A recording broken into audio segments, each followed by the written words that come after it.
Ito dyan. Okay na lahat dito. Tapos ayusin mo na lang doon yung iba. Para Kasi makabawas papatungan ko ka. din yan, kaya babalutan muna yan. Papatungan ng ano. Nung mga una, kasi lalatag ko rin yung sa kanila. Oo nga. Nasaan na si Kuya? Kasi dalawang maliit dun.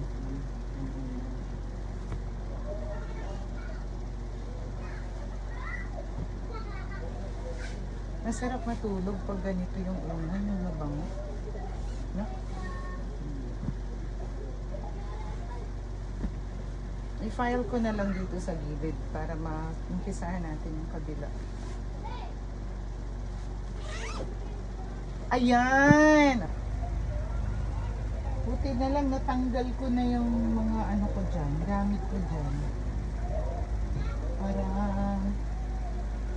ayun nga, hindi mahirap mag anak ng maliit. Dalawang malaki.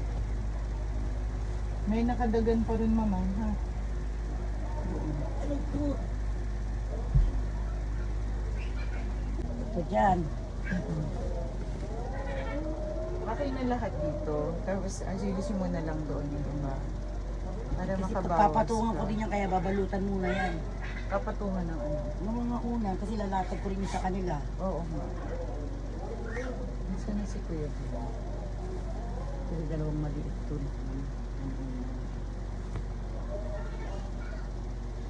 So isa pa ulit. Isa pa.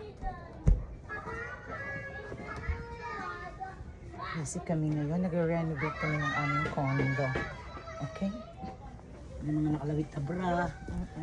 Yan po ang aming mga interior design.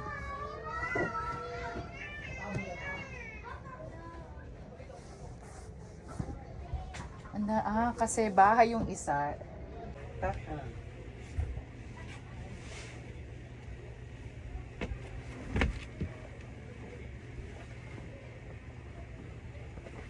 Sige ha, tapos mamaya dito ka ulit.